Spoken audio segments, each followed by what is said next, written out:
All right, all right. So, hello everyone. My name is Gaurav Pandey, and I'm a fourth-year law student from Manipal University, Jaipur. I'm here to give a presentation on my topic, which is the status of internally displaced persons in Syrian Arab Republic and the responsibility to protect. So, let's begin. Now, as per the United Nations High Commissioner for Refugees, 6.2 people in Syria are currently internally displaced. Now, this begs the question that what has led to this crisis? As I'm sure all of you must be already aware that since 2011, the Syrian Arab Republic has been a battleground, and there are so many belligerents. There is the authoritarian regime of Bashar al-Assad.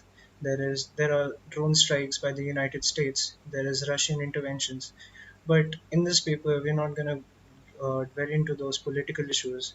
We're rather just going to focus on the humanitarian aspect of it and what can we do to help the internally displaced people.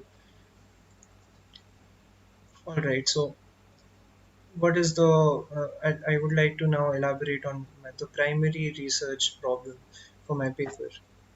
The primary problem which is in front of us is that there are no specific conventions for the protection of IDPs, unlike that for the refugees or people seeking political asylum.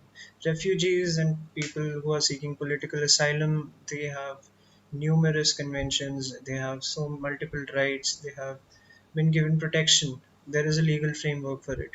But those legal frameworks either do not exist or are not very effective in case of internally displaced persons. And that is the exact reason why I've written this paper in the first place. So let me now go on and elaborate on the composition and organization of my paper. I started off with a domestic polity review to understand the local situation. Then I've talked about the importance of R2P, and then I went on to discuss about the legal obstacles and options in front of us. And I finally ended the paper with some recommendations which I could come up with. Now, just to give you an idea about how grave the situation is, this is a data from the FTS, which is the Financial Task Force of the UN Office of Coordination of Humanitarian Affairs. This data shows that there is a deficiency of $5.51 billion. So basically, the United Nations office has come up with a plan to help out the people who have been affected by this catastrophe. But unfortunately, they're running out of funds. The 96.1% of their requirements are currently unmet, which poses a serious problem in front of the global community. Now, I just use the term global community, right?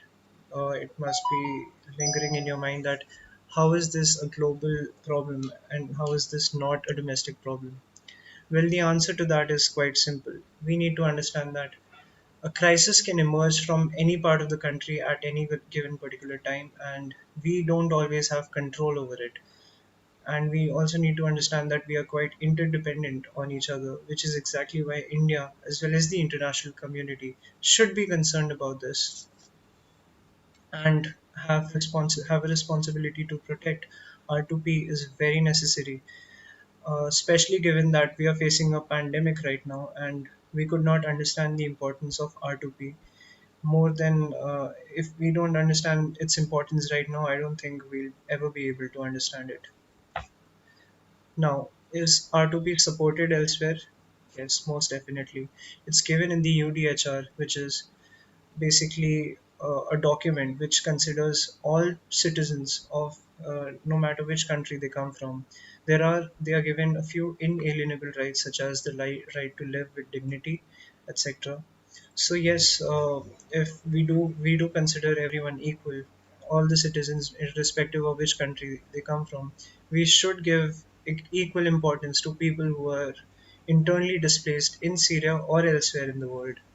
And obviously, the UN Charter also talks about the collective responsibility, and the Statute of International Court of Justice does the same. Now, Have legal war crimes been committed? Uh, I'm sure you could have different opinions on the same, but it's quite clear by looking at the situation that yes, war crimes have been committed. But why don't we have a resolution for the same yet?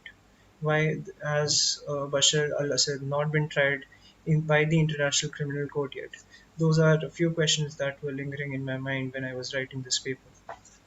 So the answer is again a bit complex. In this case, I won't say easy.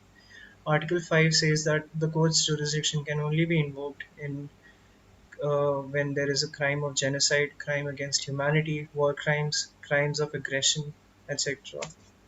But what is the problem then? All these things have been committed clearly in Syria, but why is Bashar al-Assad still walking free? Well, the answer to that is that Syria is not a signatory of the Rome Statute. That is the biggest problem which we are facing right now. That is why he is not being held accountable for attacking his own people. Now, what would be my recommendation for the same? Again, as I mentioned earlier, I would not dwell into the political aspects of it, but rather just the humanitarian aspect.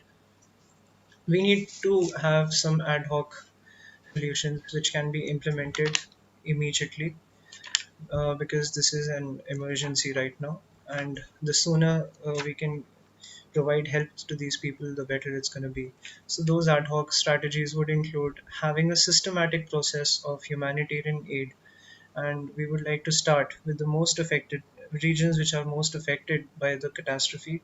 And then I would also recommend that we revisit the UN guiding principles with regard to the internally displaced persons and try to give them more rights and protection and privileges, which should be at par with refugees and persons seeking political asylum. And further, as I've already mentioned, we need to start seriously promoting R2P globally and start with the concept of burden sharing. There are a lot of powerful economies in the world who have the capacity to resolve this crisis because they are monetarily that much powerful, but these superpowers are just not putting enough attention or effort into resolving the crisis. And secondly, the permanent as far as the permanent strategy is concerned, we need to have ceasefire altogether. And I'm not equipped with the knowledge or the data to come up with a permanent strategy on how we can have ceasefire in the region. I'm sure United Nations Security Council is doing a tremendous work in that regard, so I would not be elaborating on the permanent strategies. Some open-ended questions for you. Can the data regarding the status of IDPs provided by the local government be trusted?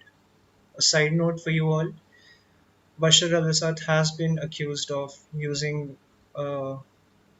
of attacking his own citizens in the whole fiasco. So, can we really believe the data which has been provided by the local government? What would be the consequence of Assad's resignation? Would it bring stability or lead to more extremism? We need to bear in mind the example of Iraq when we answer that question. Thirdly, the practical reality shows that we do need the Syrian government to stabilize the region, and for that purpose, we must accept them as the legitimate government. But would this not just for the victims of the would this be not be unjust for the victims of war crimes committed by them? That is again another question I would like you guys to ponder upon. Now, thank you. This paper was not just written by me. My co-author's name is Abhimanyu Arya. He's also a fourth-year law student. He's my classmate actually. So hope you guys did like my presentation, and that would be all.